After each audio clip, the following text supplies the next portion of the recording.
In a world where wealth can vanish in a heartbeat, Destiny Williams learns that blood isn't always thicker than water. After her billionaire parents perish in a tragic plane crash, her greedy uncle Marcus and Aunt Monica use a legal gangbang of forged documents and threats to seize her inheritance and cast her into the streets. Reduced from a princess to a silent beggar, Destiny's life hangs by a thread until she collapses at the gates of Jinho Park, a legendary Korean mafia boss known as the Dragon. Struck by her resilience, Jinho takes her in and uncovers the rot of the Hayes betrayal. Hello, family. Welcome to Afro Soul Mafia Stories. Before we proceed to the story, I would love to know where you are watching from. Kindly drop it in the comments section and also subscribe to this channel. Now let's continue with the story. The golden gates of the Williams estate didn't just serve as a barrier to the outside world. They were the entrance to a sanctuary where the air seemed to hum with a different frequency of peace. For 17-year-old Destiny Williams, life was a tapestry woven from the finest silk and the warmest light. Every morning began with the soft chime of a grandfather clock echoing through a hallway lined with original Renaissance art, leading to a breakfast room where the floor-to-ceiling windows overlooked 300 acres of manicured rolling hills. To the world, her father, Elias Williams, was a titan of industry, the man who had revolutionized global logistics. To her mother, Sarah, he was a partner in a mission of radical kindness. But to Destiny, they were simply the two people who made her feel like the center of an unshakable universe. Her days were spent within the hallowed, ivy-covered walls of St. Jude's International, the kind of elite academy where the children of presidents and monarchs studied. Yet, Destiny never carried herself with the arrogance of her peers. She had watched her father spend his Saturday mornings in the city's poorest wards, not just signing checks, but shaking hands and listening to stories. She had watched her mother organize multi-million-dollar galas only to spend the late hours of the night personally ensuring that the staff's families were taken care of. "Wealth, Destiny," Elias would often say, his voice deep and resonant with a warmth that felt like a physical embrace, "is not a throne to sit on. It's a tool to build bridges for those who have to swim against the current." This philosophy of grace extended most prominently to their own blood. The sprawling east wing of the mansion was often occupied by Uncle Marcus and Aunt Monica. Destiny remembered the emergency dinners where Marcus, with his stocky frame hunched in feigned defeat and his square jaw tight with a practiced stress, would explain his latest failed venture. Beside him, Monica would dab at her eyes with a lace handkerchief, her sharp features softened by a mask of desperation. "Elias, the market was brutal this quarter," Marcus would sigh, his eyes shifting calculate behind the rim of his wine glass. "I'm looking at losing the house. Monica is terrified." Without a moment's hesitation, Elias would reach into his breast pocket. The scratch of his fountain pen on paper was a sound Destiny had heard a dozen times. "Family is family, Marcus," her father would say, sliding a check for $200,000 across the mahogany table. "Consider it handled. Don't let Monica worry another night." Monica would offer a smile that felt warm but never quite reached her cold, calculating eyes. "You're a saint, Elias. Truly, what would we ever do without you?" Destiny, sitting at the end of the table, would watch the exchange with a sense of pride. She was proud to be a Williams. She was proud of the abundance that allowed them to be the anchor for their struggling relatives. She saw the designer handbags Monica carried and the polished shoes Marcus wore, purchased with her father's loans, and felt only happiness that they could live well too. On the final morning of the Golden Era, the estate was bathed in a particularly brilliant sunrise. Destiny was dressed in her crisp school blazer, her afro curls perfectly coiffed and framed by a designer headband. Her parents were heading to a charity conference in Seoul, a trip they had been planning for months. The foyer was filled with the scent of fresh lilies and the excitement of departure.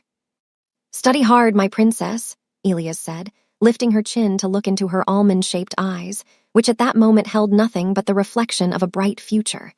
He pulled her into a hug, his charcoal suit smelling of sandalwood and success. "We'll be back before the weekend. I've already spoken to the dean about your early graduation ceremony. We wouldn't miss it for the world." Sarah leaned in, pressing a soft kiss to Destiny's cheek. "The Hayes will be here this evening to stay with you while we're gone. Monica said she wanted to take you shopping for a new gown. Try to be patient with her, okay?" Destiny laughed, the sound bright and carefree. "I will, Mom. Safe travels. I love you both." She stood on the gravel driveway, waving until the silver tail of the limousine disappeared around the bend. She spent the day in a haze of productive boredom, excelling in her mock trials at school and planning the surprises she would prepare for her parents' return. By evening, the storm had begun to roll in, a rare, violent tempest that turned the sky an bruised shade of purple.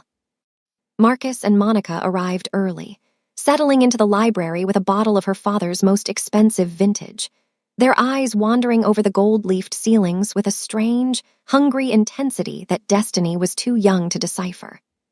The silence of the house was shattered not by thunder, but by the frantic ringing of the landline.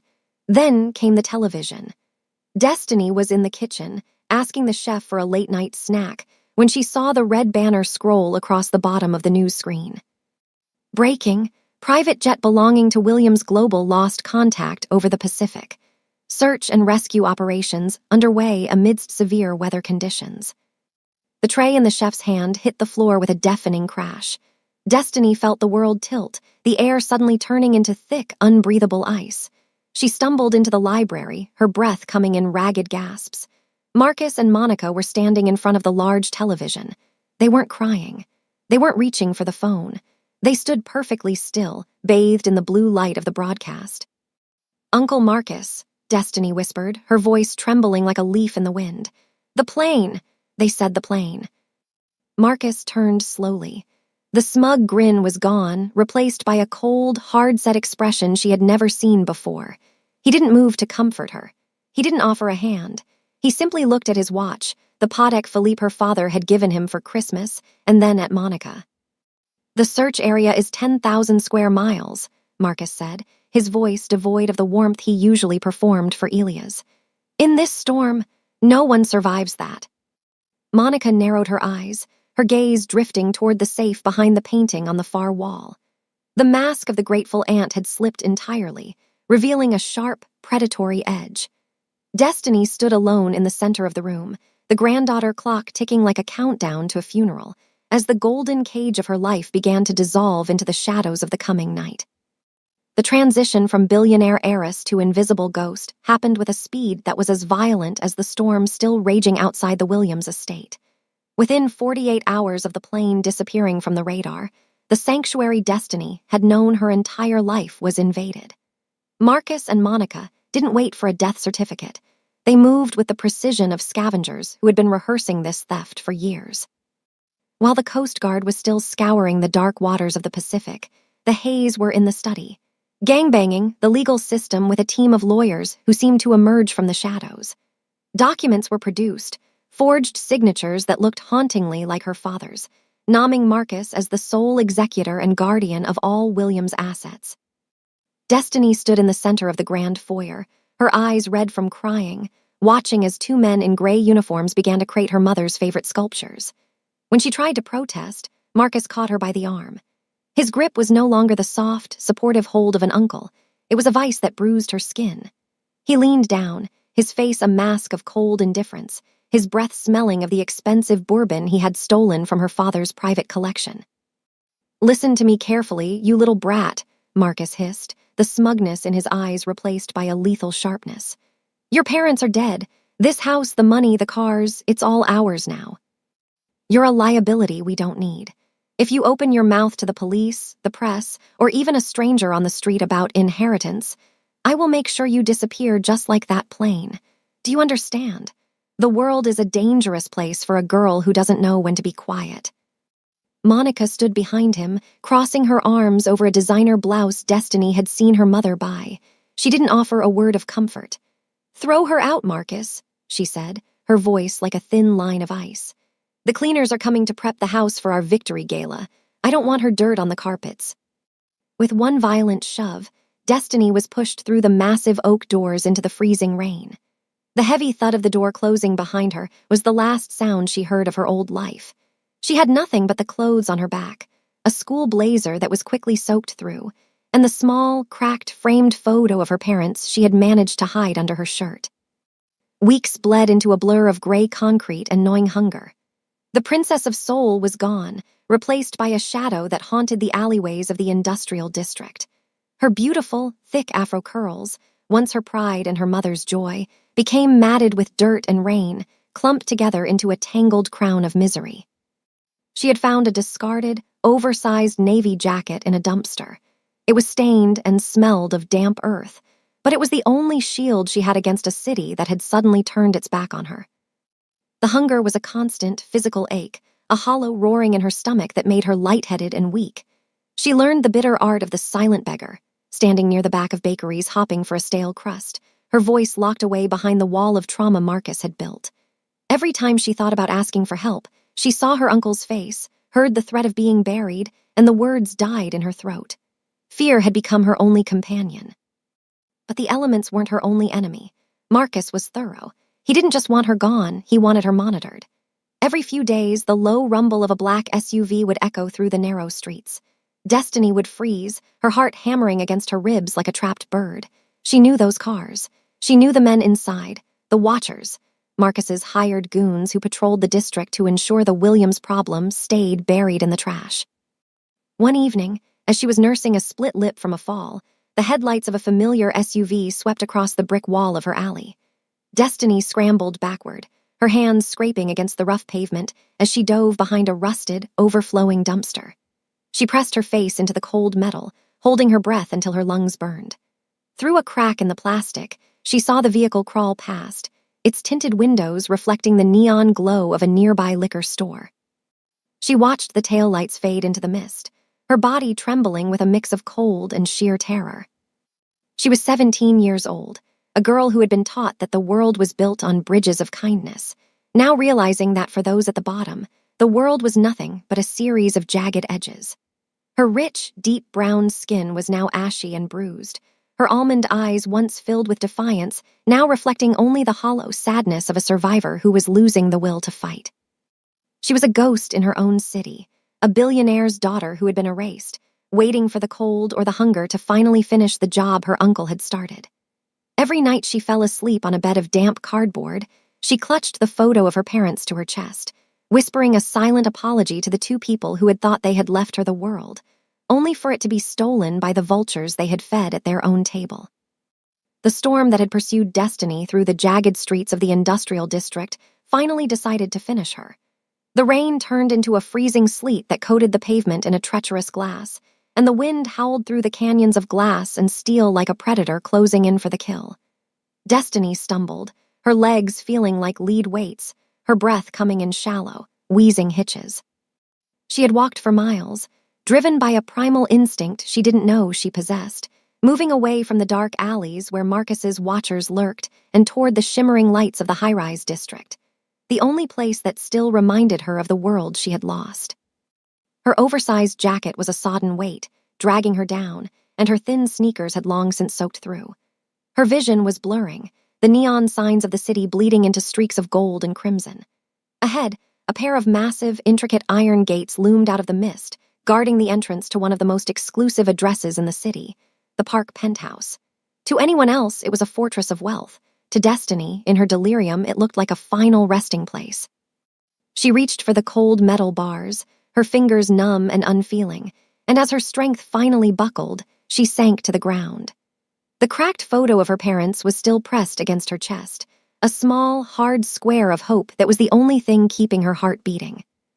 The world went dark just as the low, rhythmic hum of a powerful engine vibrated through the concrete beneath her.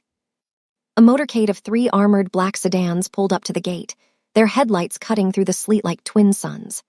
In the center vehicle, Jin-Ho Park sat in the absolute silence of the rear cabin, his sharp jawline set in a mask of stoic fatigue. He had just spent 22 hours in the air, closing a deal in Macau that would shift the power dynamics of the Pacific Rim, and his intense, dark brown eyes reflected a weariness that went deeper than bone.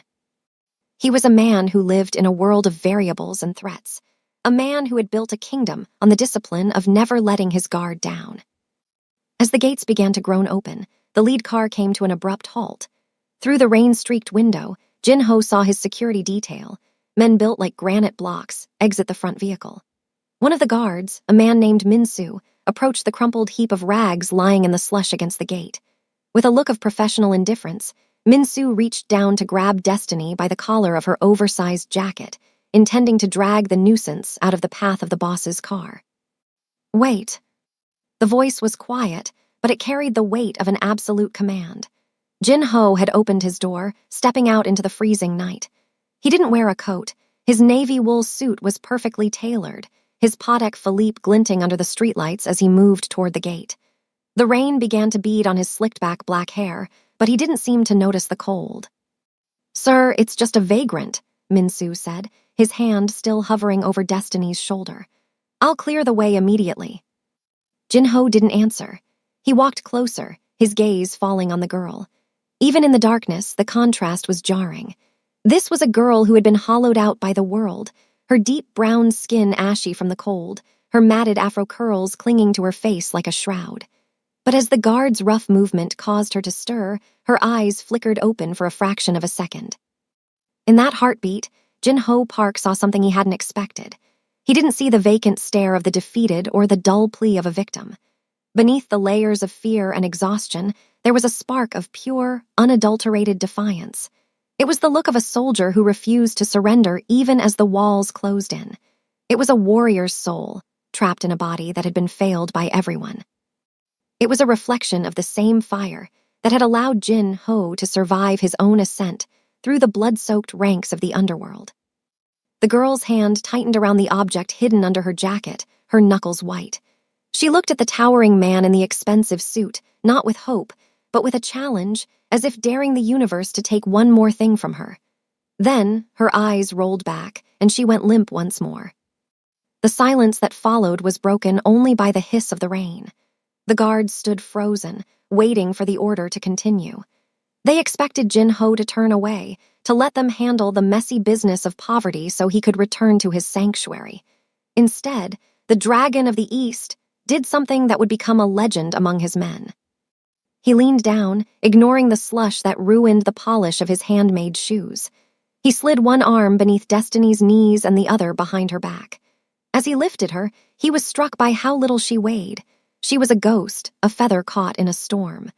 Her head fell against his shoulder, her cold breath a faint puff against his neck. "Cancel my meetings for tomorrow," Jin-ho said, his voice dropping into a low, intimidating register that signaled a shift in the atmosphere.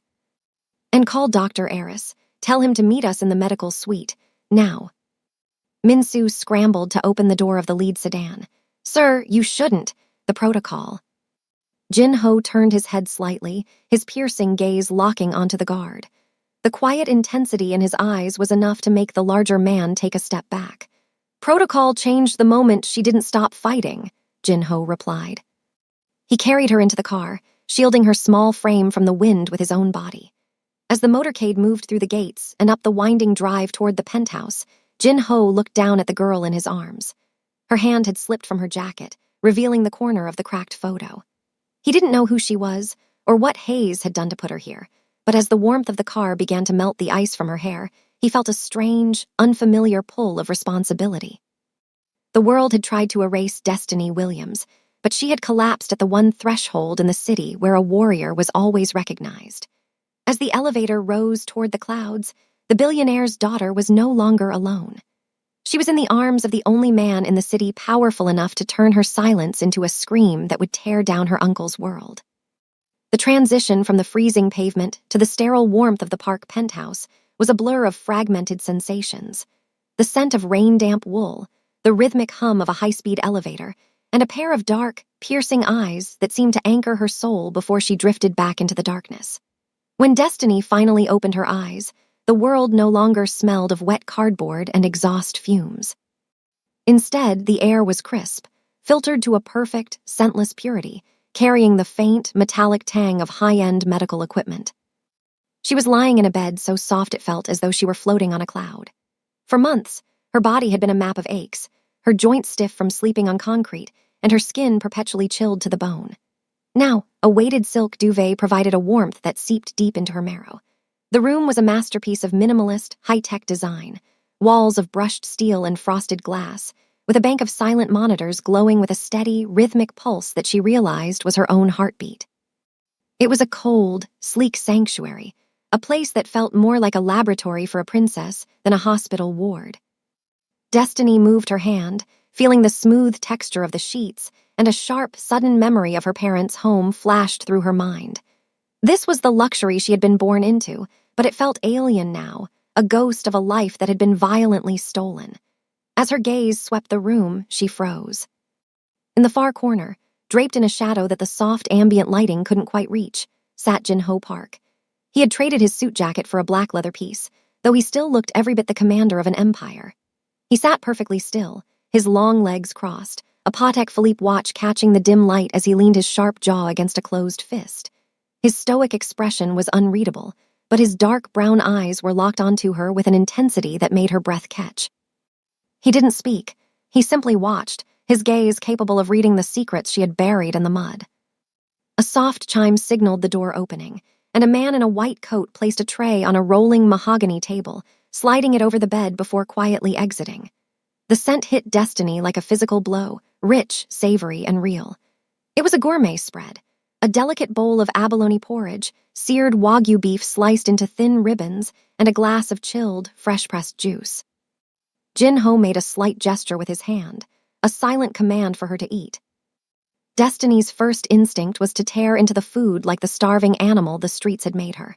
Her stomach cramped with a desperate, hollow roar. But as she reached for the silver spoon, a silver thread memory of her mother's voice stopped her. Even when the world is chaotic, Destiny, your dignity is the one thing no one can take unless you give it away. Under Jin-Ho's silent, watchful gaze, a transformation occurred. Destiny sat up, her spine straightening with a phantom elegance. Her movements, though slow and weakened by months of malnutrition, became deliberate. She placed the linen napkin across her lap with trembling but precise fingers. She lifted the spoon with a steady hand, sipping the porridge with a quiet, refined grace that belonged in a palace, not a back alley. She ate in total silence, the only sound the faint clink of silver against porcelain. She didn't look at him, but she felt his curiosity shifting. Jin-Ho Park had seen thousands of people break. He had seen billionaires beg for their lives and street thugs crumble under a single look. He had expected this girl to eat with the desperation of the dying. Instead, he was witnessing the resurrection of an aristocrat.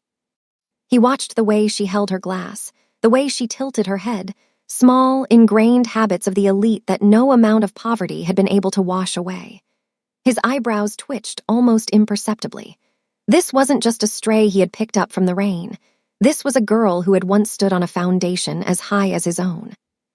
As she finished, Destiny finally turned her head, her almond-shaped eyes meeting his. The innocence was still there, shadowed by a profound, haunting sadness, but the defiance he had seen at the gate had solidified into something sharper. She was no longer just surviving, she was reclaiming the space around her. Jin-Ho stood up, his tall, muscular frame casting a long shadow across the medical suite. He walked to the edge of the bed, his presence commanding and heavy, but he didn't lean over her. He respected the distance she had reclaimed.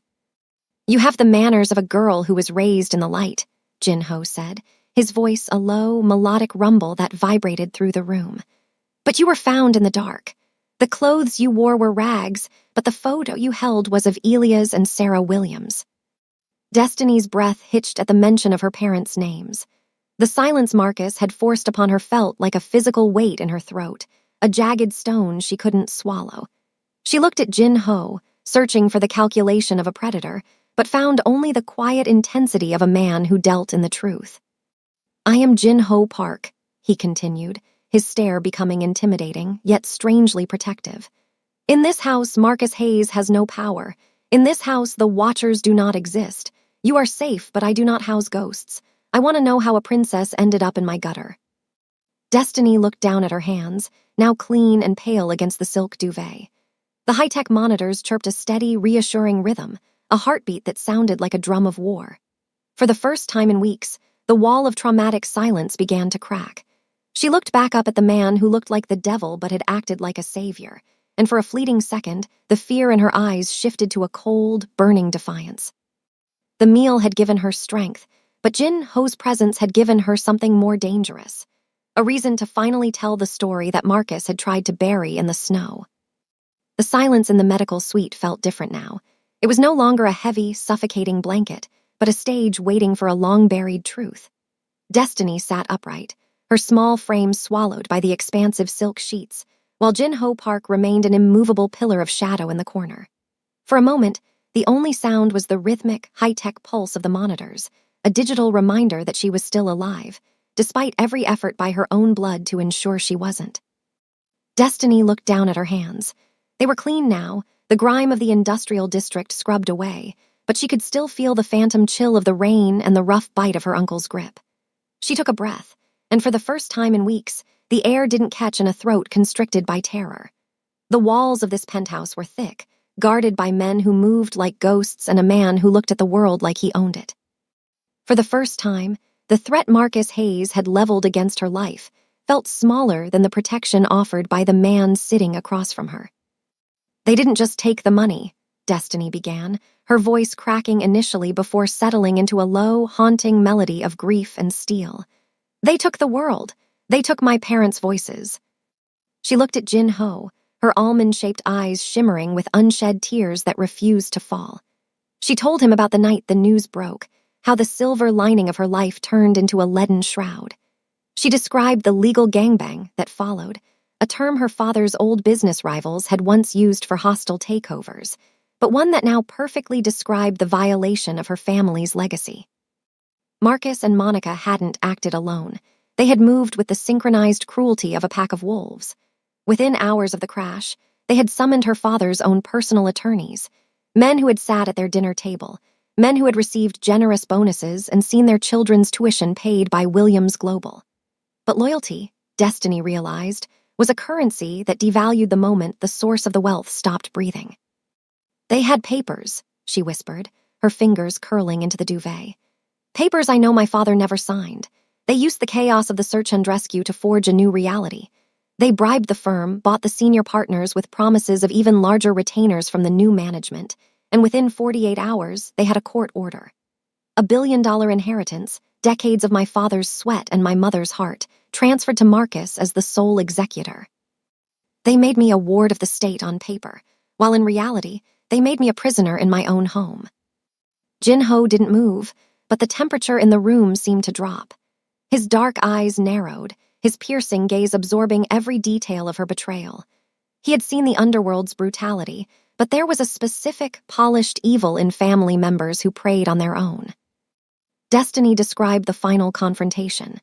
She told him how Marcus had laughed while drinking her father's vintage scotch, boasting about how easy it was to turn radical generosity into a weapon against the very people who practiced it. They had used the lawyers to freeze every account associated with Destiny's name, ensuring she didn't have a single cent to fight back. Then came the threats. Marcus had leaned into her face, his eyes glassy with greed and whiskey, promising her that if she spoke to a single journalist or a single officer, he would ensure the tragedy of the Williams family was completed with her funeral. "He told me the world wouldn't care about a mafia brat or a spoiled heiress once the narrative was set," Destiny said, a spark of defiance lighting up her sad features. "They told the press I was distraught and had gone away to a private retreat in Europe to mourn. Then they drove me to the abandoned factory district in the middle of a storm and threw me out like a bag of trash. They left me to die, Jin-Ho. They didn't just want the money. They wanted me erased so they could enjoy the blood money without the guilt of looking at my face." She told him about the Watchers, the hired goons Marcus used to patrol the streets, ensuring she never wandered too close to the light or found a hand to pull her up. She described the weeks of silence, the way she had matted her hair and hidden in the shadows, becoming the ghost they wanted her to be just to stay alive. As she finished, the room fell back into a silence that was now electric with Jin-Ho's simmering fury. He stood up slowly, the leather of his jacket creaking, his tall, muscular frame casting a shadow that seemed to reach every corner of the suite.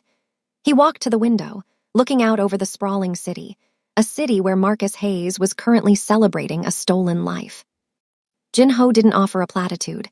He didn't tell her it would be okay. Instead, he turned back to her, his expression controlled but his stare intimidating in its focus. "They used the law to steal from you," he said, his voice a low, melodic rumble of impending doom. "They used your silence to build their throne, but Marcus Hayes made a mistake. He forgot that the law is only one way to claim a debt." He walked back to the bed, his Patek Philippe watch glinting under the sterile lights. He thinks he erased you, Destiny. He thinks he turned a billionaire's daughter into a ghost. But he brought you to my doorstep, and in my world, we don't ignore ghosts. We give them the fire they need to burn their enemies down. For the first time since the plane fell from the sky, Destiny felt a sensation other than fear or hunger. It was a cold, sharp clarity. She looked at the man who had picked her up from the slush, a man who lived in the shadows but understood the light better than her own kin. The breaking of the seal was complete. The truth was out, and as Jin-Ho Park turned to leave the room to summon his men, Destiny knew that the legal gangbang of her uncle was about to meet the underworld justice of the dragon. The Hays had taken everything, but they had left her with her life, and now they were about to find out that life was the only thing Jin-Ho Park needed to take it all back. The atmosphere in the penthouse shifted the moment Destiny finished her story, the air growing heavy and ionized, like the moments preceding a catastrophic lightning strike. Jin-Ho Park did not scream, nor did he throw the crystal glass sitting on the mahogany side table. Instead, he simply went still, a terrifying, absolute stillness that made the high-tech medical monitors chirp with a sudden, anxious tempo. For the first time, his stoic mask didn't just crack. It dissolved, revealing a gaze of such concentrated, cold fury that even the shadows in the room seemed to retreat. This was the dragon that the underworld whispered about in hushed tones, a man whose anger didn't burn, but froze everything it touched. He stood and walked toward a sleek, black console that rose from the floor at his approach. With a flick of his wrist, the Patek Philippe on his arm caught the blue light of a dozen holographic screens that bloomed into existence. This was the nerve center of his global intelligence network, a digital web that stretched into every bank vault, satellite, and encrypted server on the planet. He didn't need a courtroom or a warrant. He had the keys to the world's secrets, and he was about to turn them all against Marcus and Monica Hays. "Trace the Williams Global Estate Executors," Jin-Ho commanded, his voice a low, vibrating growl that held the promise of a funeral. "I want every transaction, every offshore account, and every live feed associated with the Hays name. Now." The screens blurred with data, a waterfall of numbers and legal filings that would have taken a team of forensic accountants years to untangle. To Jin-Ho, it was a roadmap of a crime. He watched as the digital fingerprints of Marcus Hays appeared, showing a systematic, gut-wrenching liquidation of everything Destiny's parents had built. One screen flickered to life, showing a grainy, high-definition feed from a hidden security camera in a high-end luxury boutique downtown. Destiny leaned forward, her breath hitching in her chest as she saw them. Marcus and Monica were standing at a velvet-covered counter, surrounded by shopping bags that cost more than a year of a common man's salary. Monica was laughing, her sharp face lit with a predatory joy as she tried on a necklace of emeralds that had been bought with funds diverted from Sarah Williams' favorite children's foundation. Beside her, Marcus was pointing at a display of watches, his smug grin wider than it had ever been when he was begging Elias for loans. "They aren't just taking the money," Jin-Ho whispered, his dark eyes reflecting the flickering light of the screens. "They are erasing the kindness that earned it." He tapped a key, and a new set of data cascaded down. He saw the legal gangbang in real time, the transfers moving from Destiny's father's charities into private holding companies. He watched as Marcus signed off on the sale of a community medical wing to pay for a custom-built Italian sports car. The Hays weren't just living large. They were feasting on the carcass of a legacy, tearing apart the bridges Elias and Sarah had built to line their own pockets with jewelry and carbon fiber. Jin-Ho's jaw tightened, a muscle leaping in his cheek. He watched a live feed from the Williams estate, Destiny's home. Monica was directing movers to take her mother's hand-painted vases into the guest house, her expression one of cool, manipulative control. She moved through the halls with an air of self-interest that made Destiny's stomach turn. They were redecorating the sanctuary of her childhood with the spoils of their betrayal. "They think they are invisible," Jin-Ho said, his stare becoming so intimidating that the air in the suite felt thin. "They think because they bought the lawyers and threatened a child, the world has gone blind. They are enjoying the warmth of a fire they started with your life." He turned back to Destiny, the blue light of the screens making his sharp jawline look like it was carved from obsidian. The quiet intensity in his gaze was no longer just about observation. It was about execution. He saw the way she looked at the screens, the mix of innocence and a newly forged defiance. She was seeing the rot of her own blood, and he was making sure she saw it clearly. Marcus Hayes believes wealth is a shield, Jinho continued, his voice dropping into that melodic, terrifying register.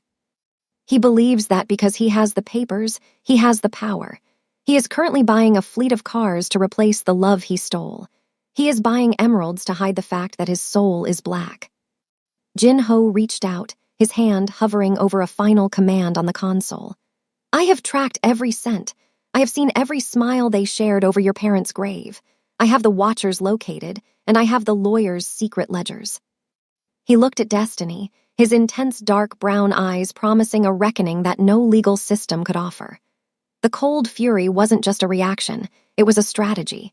He wasn't going to just stop them.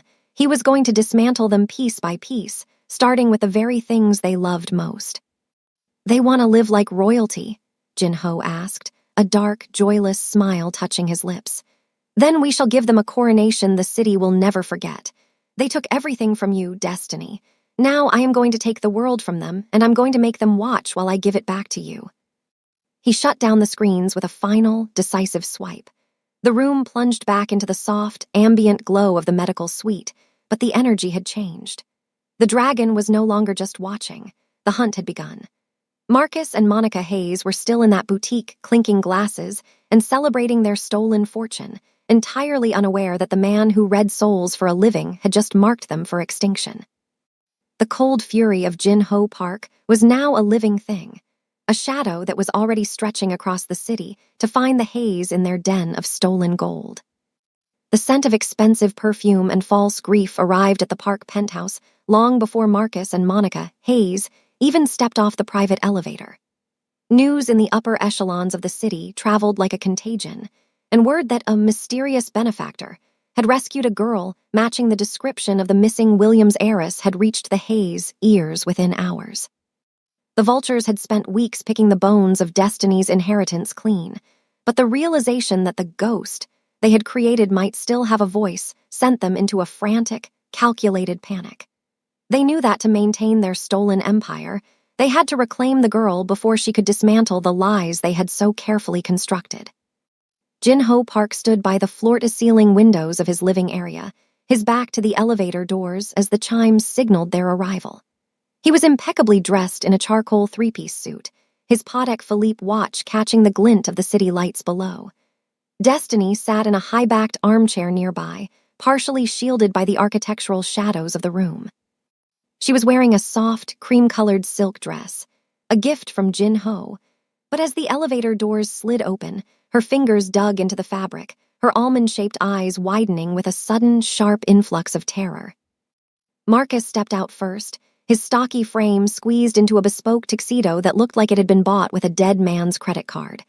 He smoothed his short-cropped hair, his square jaw set in an expression of practiced, paternal concern. Beside him, Monica glided forward, her sharp face carefully painted with the hues of a mourning ant. She wore a black designer dress and carried a lace handkerchief, her high heels clicking against the polished marble floor with a rhythm that sounded like a countdown to destiny. "Oh, thank heaven," Monica cried out, her voice a pitch-perfect imitation of relief. She didn't wait for a greeting, her eyes scanning the expansive, minimalist room until they landed on the girl in the chair. "Destiny, my sweet, poor girl, we have been absolutely sick with worry." Marcus followed her lead, his smug grin buried under a mask of heavy-hearted responsibility. He approached Jinho with an outstretched hand, though he didn't dare make eye contact for long with a man whose presence made the air in the room feel thin and dangerous. "Mr. Park, I cannot tell you what this means to us. Our niece. She's been so distraught since the accident. Her mind hasn't been right. She wandered off from the private retreat we arranged for her, and we've had every private investigator in the state looking for her." Destiny's breath hitched, a soft, wounded sound that Jinho caught instantly. She looked at her uncle, the man who had bruised her arm and threatened to bury her, and saw him standing there, acting as though he hadn't been the one to shove her into the mud. The manipulation was so seamless, so polished, that for a moment the old traumatic silence tried to pull her back under the waves. Jinho did not turn around immediately. He allowed the silence to stretch, a cold, suffocating vacuum that forced Marcus to shift his weight from one foot to the other. When Jin-ho finally moved, it was with the slow, predatory grace of a man who had already seen the end of the game. He turned, his sharp jawline highlighted by the dim ambient light, and his intense dark brown eyes locked onto Marcus Hayes. "Searching everywhere?" Jin-ho asked, his voice a low, melodic rumble that made Monica's hand tremor as she dabbed at her perfectly dry eyes. "That is a dedicated effort for a girl you claimed was in Europe." Marcus didn't blink, his calculating mind already spinning a new thread of the lie. "It was a misunderstanding with the press, Mr. Park. We wanted to protect her privacy. You know how the media vultures can be. We just wanted our girl home where she belongs." Monica rushed toward Destiny, her high-pitched heels echoing. "Come, darling, stand up. We have your room ready. The doctors are waiting. You've put us through such a scare, wandering into these dangerous parts of the city." She reached out a hand, her high cheekbones sharp and her gaze cold behind the fake smile. It wasn't an invitation, it was a command. Destiny shrank back into the chair. The warrior's soul Jin-ho had recognized flickering, but threatened by the sheer audacity of their lies. She looked at the hand Monica offered, the same hand that had adjusted a pearl necklace while Destiny was kicked into the rain. "She is not going anywhere." The command from Jin-ho was absolute. He stepped into the light, his tall, muscular frame casting a shadow that seemed to swallow both Marcus and Monica. His expression was calm, controlled, but his stare had become so intimidating that the air in the penthouse seemed to vibrate. "Mr. Park, I think there's been a mistake," Marcus said, his voice dropping into a harder, more hard-set register as his smugness began to leak through the mask. "We are her legal guardians. We have the papers. While we appreciate your hospitality toward a confused girl, we'll be taking our niece now." "You speak of papers," Jin-ho said, walking slowly toward them, his presence commanding the room. "You speak of guardianship. Yet, while you were searching for her, my monitors found you in a boutique downtown, laughing over emeralds and Wagyu beef.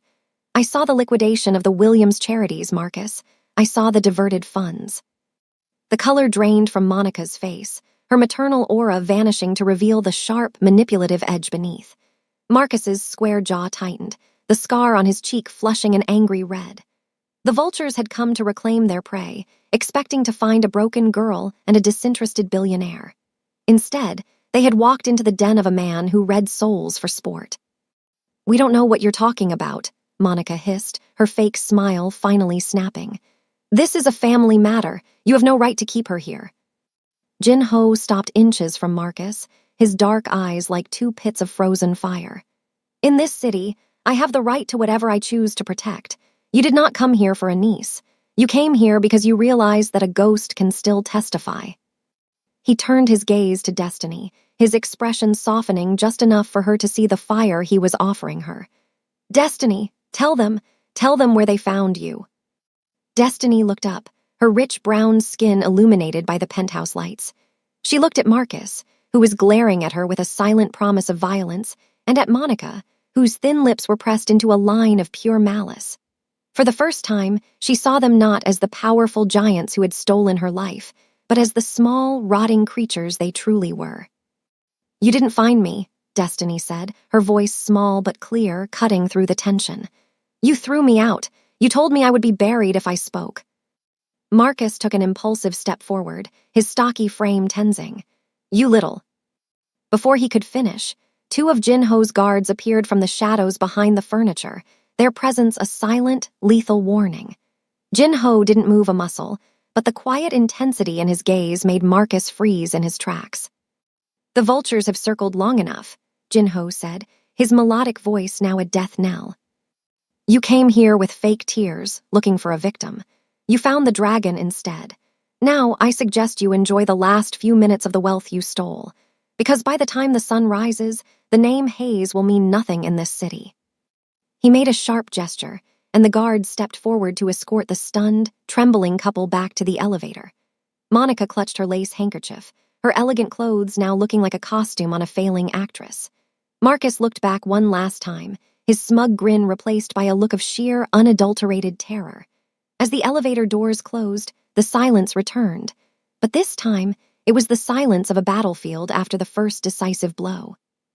The vultures had tried to close the cage, but they had only succeeded in ensuring their own destruction. Heavy silence that followed the Hayes' failed attempt to reclaim Destiny was merely the calm before a devastating storm. Jin-Ho Park did not let them leave the building. Instead, his guards intercepted them at the elevator, redirecting them deep into the heart of the penthouse, to the inner sanctum where the real business of the Park Empire was transacted. The room was vast and windowless, dominated by a wall of high-definition monitors that flickered with the cold, blue light of global data streams. The air here was thin and chilled, smelling of ozone and expensive cologne, creating a suffocating atmosphere that made Marcus pull at his tuxedo collar, and Monica clutch her pearls until her knuckles turned white. Jin-Ho entered behind them, his presence filling the room like a physical weight. He did not sit. He stood behind a sleek obsidian console, his sharp jawline set in a mask of absolute authority. Destiny stood beside him, no longer shrinking into the shadows, her almond eyes fixed on the aunt and uncle who had once seemed like giants, but now looked like small, trapped animals. "You spoke of legacy," Jin-Ho began, his voice a low, melodic rumble that echoed off the brushed steel walls. "You spoke of guardianship, but in my world, legacy is not something you steal, it is something you defend. And you have done nothing but rot the very house that fed you." Marcus tried to muster one last shred of his smug defiance, his square jaw tightening as he looked at the screens. "You're overstepping, Park. Whatever you think you know, it's all legal. The papers are signed. The firm has verified everything. You can't just hold us here." "Legal," Jin-Ho repeated, the word sounding like a curse on his tongue. He tapped a command onto the glass surface of the console. "Let us see the legality of your greed." The wall of screens exploded into life. It was a digital execution. The first screen showed a high-speed ticker of the Williams global accounts. In the center, a large red number represented the billions of dollars Marcus had diverted. With a single, decisive keystroke from Jin-Ho, the number began to plummet. "The forged signatures on the probate documents?" Jin-Ho asked, his intense dark brown eyes reflecting the cascading data. "My forensic analysts found the digital breadcrumbs. I've already sent the original, uncorrupted files to the federal prosecutor, but they won't reach you for another hour. In the meantime, I decided to handle the civil matters myself." Monica gasped as a second screen showed a live feed of the Williams estate, the sanctuary she had so gleefully redecorated. A fleet of black SUVs was pulling into the gravel driveway. Men in tactical gear were not just removing furniture, they were changing the locks and sealing the doors with tape. "That's our home," Monica shrieked, her maternal aura completely replaced by a sharp, predatory panic. "It was never yours," Jin-Ho replied coldly. "It belongs to the Williams estate, and as of 3 minutes ago, the court-appointed receivership, under my direction, has reclaimed it. You are officially trespassers in your own lives." The display shifted again. It showed Marcus's private holding accounts, the offshore safety nets he had built with the blood of Destiny's father's charities. Before their eyes, the balances were wiped to zero. One by one, the assets flickered and died. The custom sports car, repossessed. The emerald necklace Monica had tried on. The payment had been flagged as fraudulent, and the boutique's security had been notified to reclaim it from her hotel room. "You used a legal gangbang to strip a child of her birthright," Jin-Ho said, his stare becoming so intimidating that Marcus took a stumbling step back. "So, I used my network to strip you of your oxygen. You have no accounts, no credit, no standing. In the eyes of the world, Marcus and Monica Hayes no longer exist as anything more than common thieves." The most devastating blow came last. A screen lit up with a video feed from the boardroom of Williams Global. The senior partners of the law firm, the men who had accepted Marcus's bribes, were being escorted out in handcuffs, their faces blurred by shame. "Your friends have already confessed," Jin-Ho said, his voice dropping into that melodic, terrifying register. "They traded your names for a lighter sentence. They described how you laughed about sending Destiny to the streets. They told me how you toasted to her unfortunate end." Marcus looked at the screen, his stocky frame trembling. The smugness was gone, replaced by the hollow, gray realization that he had played a game against a dragon and lost everything. He looked at Destiny, trying to find a spark of the niece he could manipulate, but he found only the cold, hard reflection of Jin-Ho's fire. "Please," Monica whispered, her sharp face contorted in a mix of rage and terror. You can't do this. We're family. Family protects, Jin-ho said, leaning over the console, his piercing gaze locking onto hers. Family sacrifices, you are parasites, and I have just finished the treatment. He made a final gesture to his guards. The display screens went black, leaving the room in a heavy, oppressive darkness lit only by the glowing medical monitors in the distance. The display of power was absolute. In less than 10 minutes, Jin-ho Park had dismantled a billion-dollar heist and reduced the villains to the very thing they had tried to make destiny: nobodies. Take them to the lobby, Jin-ho commanded. Ensure they have exactly what they gave her, nothing but the clothes on their backs. If they are ever seen near the Williams estate or this penthouse again, they won't be dealing with the law. They will be dealing with me. As the guards dragged the sobbing Monica and the broken, silent Marcus toward the exit, Destiny stood tall. She watched them go, not with hatred, but with a profound, quiet relief. The rot had been exposed and excised. She looked at Jin-ho, whose stoic mask was back in place, though his eyes still burned with a protective intensity. The inner sanctum had been the site of her parents' ultimate vindication, and as the heavy steel doors closed on her past, Destiny knew that the silence of the streets would never haunt her again. The dragon had spoken, and the world was finally right again. The aftermath of the confrontation left the inner sanctum in a state of solemn, heavy peace. The monitors had gone dark, the digital execution of Marcus and Monica Hayes complete, but the air still vibrated with the kinetic energy of Jin-ho Park's authority. Destiny stood by the obsidian console, her silhouette reflected in the polished surface, looking not at the screens that had displayed her victory, but at the man who had made it possible. The terror that had defined her existence for weeks had evaporated, replaced by a crystalline clarity that felt both exhilarating and terrifying. Jin-ho moved with his characteristic quiet intensity, his black leather jacket discarded, revealing the crisp white shirt beneath. He picked up a fountain pen, a heavy silver instrument that looked more like a weapon than a tool, and laid a single, thick sheet of parchment on the desk. This was not a court order or a bank transfer. It was a document of a different kind, one that carried the weight of the underworld and the sanctity of a vow. The money is back in your name, Destiny, Jin-ho said, his voice a low, melodic rumble that seemed to ground her to the floor. The Williams estate is secure. The lawyers who betrayed you are being processed by the state, and the watchers who hunted you have been neutralized. He looked at her, his intense dark brown eyes softening just enough to reveal the man beneath the dragon's mask. But money is only paper. It can be stolen again. It can be forged, manipulated, and drained by those who know how to play the system. I didn't take you off the street just to make you a rich orphan again. Destiny walked toward him, the silk of her cream dress whispering against the floor. She watched as he unscrewed the cap of the pen. "What is that?" she asked, her voice steady and clear. The last traces of the silent beggar, gone. "This is an adoption decree," Jin-ho replied, his sharp jawline set in a mask of absolute resolve. "In the eyes of the law, it makes me your guardian. In the eyes of my world, it makes you untouchable. I am not just giving you back your father's wealth. I am giving you my name. I am giving you the Shield of Park." He signed the document with a series of quick, aggressive strokes, the silver pen glinting under the lights.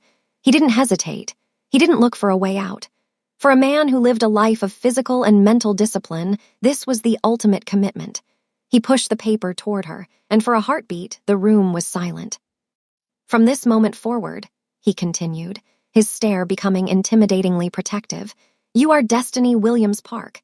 Anyone who looks at you will see the daughter of Elias Williams, but they will feel the shadow of Jin-ho Park. To touch you will be to declare war on the dragon. To threaten you will be to forfeit their own existence." Destiny looked down at the signature. The name Park was written in a script that was bold and uncompromising, a shield made of ink and iron. She picked up the pen, her rich brown skin a beautiful contrast to the silver instrument. She thought of her parents, of her father's kindness and her mother's grace. She knew they would have seen the honor in this man's soul, despite the darkness of his profession. They had been builders. Jin-ho was a protector. She signed her name beside his. As the ink dried, she felt a strange, tectonic shift in her identity. She was no longer the girl shivering behind a dumpster, terrified of every passing SUV. She was no longer the victim of a legal gangbang by her own kin. She was someone new. She was a bridge between two worlds, one of radical generosity and one of absolute power. Jin-ho reached out, his hand hovering near her shoulder before he placed it there, a rare gesture of physical affection. His touch was heavy and warm, a solid anchor in a world that had tried to drift her out to sea. "I grew up in the dark, Destiny," he said, his melodic voice dropping into a register of profound sincerity. "I built this empire so that I would never have to be afraid again, but I forgot that power is empty if it doesn't protect the light. You are that light. You stayed a warrior when you had nothing. You kept your dignity when they tried to turn you into a ghost." He leaned down, his piercing gaze locking onto hers with a promise that she felt in her very marrow. "No one will ever touch you again. Not Marcus. Not the lawyers. Not the shadows. You have the name of the man who owns the shadows." Destiny looked up at him, her almond-shaped eyes reflecting the strength he was offering her. She saw the Patek Philippe on his wrist, a symbol of the time he had given her, and the sharp jawline that had become her fortress. She wasn't just safe, she was powerful. "Thank you, Father," she whispered. The word hung in the air, a new foundation for a life that had been torn down to the studs. Jin-ho didn't smile, it wasn't in his nature, but the quiet intensity in his gaze flickered with a pride that was more valuable than all the billions he had recovered. He took the paper, folded it, and placed it into a hidden compartment in the console. The Shield of Park was now active. The young black girl who had been cast out of her own home was now the princess of a different kind of palace. As they walked out of the inner sanctum together, Jin-ho's muscular frame shielding her as they entered the main penthouse, Destiny knew that the hunt was over. The vultures had been scattered, the rot had been removed, and in its place stood a bond of blood and ink that no plane crash or forged document could ever break. She was Destiny Williams Park, and for the first time in her life, she knew that the future wasn't something to be feared. It was something she was going to lead. The morning sun didn't just rise over the city. It seemed to ignite the glass and steel of the skyline, turning the urban sprawl into a sea of shimmering gold. It was a day that felt heavy with the weight of destiny fulfilled, a sharp contrast to the gray, blade-like rain that had once tried to drown a girl who had lost everything. Destiny Williams Park stood at the threshold of the Williams Global Headquarters, the very building her father had built from a single shipping container into a billion-dollar empire. The lobby was a cathedral of light and polished marble, humming with the quiet energy of a company restored to its true purpose. As Destiny walked through the entrance, the air didn't feel cold or indifferent as it had when she was a ghost on the streets. Instead, a wave of respectful silence followed her. The security detail, men in sharp black suits who moved with the silent discipline of the park lineage, fanned out behind her, a living shield that signaled to the world that the Princess of Seoul had returned with the fire of a dragon at her back. She was no longer the broken girl in the oversized navy jacket, hiding her matted curls and shivering behind dumpsters. Today, her deep brown skin glowed with health and a fierce, quiet confidence. Her natural black hair was styled into a crown of perfect, bouncy afro curls that framed a face that had traded fear for a terrifyingly beautiful defiance. She wore a tailored white power suit, the stark color a symbol of a fresh start, with a subtle diamond brooch that had once belonged to her mother pinned over her heart. She stepped into the private elevator, the same one she had ridden as a child while holding her father's hand. When the doors opened on the top floor, she found herself standing at the entrance to her father's office. For weeks, Marcus and Monica had turned this space into a shrine to their own greed, filling it with tacky gold accents and the stench of stolen luxury. But Jin-ho had been thorough. The office had been restored to its former glory, the original mahogany desk, the scent of sandalwood and old books, and the walls lined with the awards her parents had received for their radical generosity. But there was a new addition, a portrait behind the desk. It wasn't just of Elias and Sarah Williams. Beside it hung a subtle minimalist frame containing the adoption decree she had signed with Jin-ho. It was a reminder that the past had been reclaimed, but the future was protected by a new kind of strength. Destiny walked to the desk, running her fingers over the smooth wood. She felt the presence of her parents in the room, but for the first time, it didn't bring a sharp ache of grief. It brought a sense of duty. She was 18 years old, a billionaire's heir and a mafia boss's daughter, and she knew exactly what she was going to do with the empire she had won back. "The board is waiting for you," a low, melodic voice rumbled from the doorway. Destiny turned to see Jin-ho Park standing there. He was impeccably dressed in a black suit that seemed to absorb the morning light, his sharp jawline set in a rare, subtle expression of pride. He didn't look like a man who had just dismantled a criminal conspiracy. He looked like a father watching his legacy take flight. His intense dark brown eyes met hers, and the quiet intensity between them spoke of a bond that was stronger than any legal document. "Let them wait another minute," Destiny said, her voice rich and steady. "I want to see the city first." They walked together toward the floor-to-ceiling glass doors that led to the expansive balcony. As they stepped out, the wind whipped around them, high above the noise and the rot of the streets. From this height, the city looked like a masterpiece of order and potential. Destiny leaned against the railing. The Patek Philippe watch Jin-ho had given her glinting in the sun, a reminder that her time had finally begun. "The Hayes Center for Homeless Youth opened its doors this morning," Destiny said, looking out toward the industrial district where she had once nearly died. "I've ensured that every child who comes through those doors will never have to be a ghost. They will have the education my parents wanted for me and the protection you gave me." Jin-ho stood beside her, his tall, muscular frame a solid anchor against the wind. "Justice is a cold foundation, Destiny, but loyalty is what makes the structure stand." He looked at her, his piercing gaze softening as he saw the woman she had become. "You have both now. You are a Williams by blood and a Park by choice. No one in this city will ever be able to move you again." Destiny looked down at the streets below, where the black SUVs of her security detail were parked like a phalanx of steel. She thought about the night she had collapsed at Jin-ho's gate, a girl with nothing but a cracked photo and a warrior's soul. She realized then that her uncle hadn't just taken everything from her, he had inadvertently given her the world. He had put her on the path to the only man who could teach her how to turn her kindness into a weapon and her grief into a shield.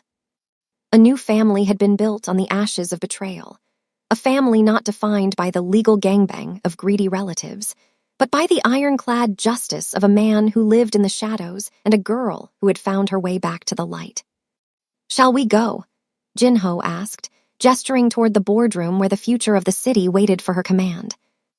Destiny took one last look at the horizon, the sun now fully overhead, bathing everything in a blinding, triumphant white.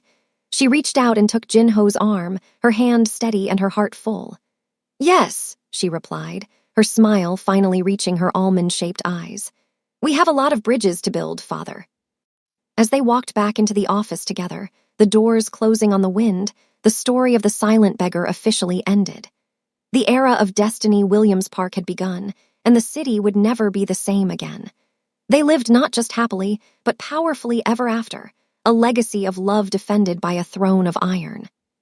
If you believe Uncle Marcus and Aunt Monica got exactly what they deserved, hit that like button and subscribe for more stories of ultimate justice.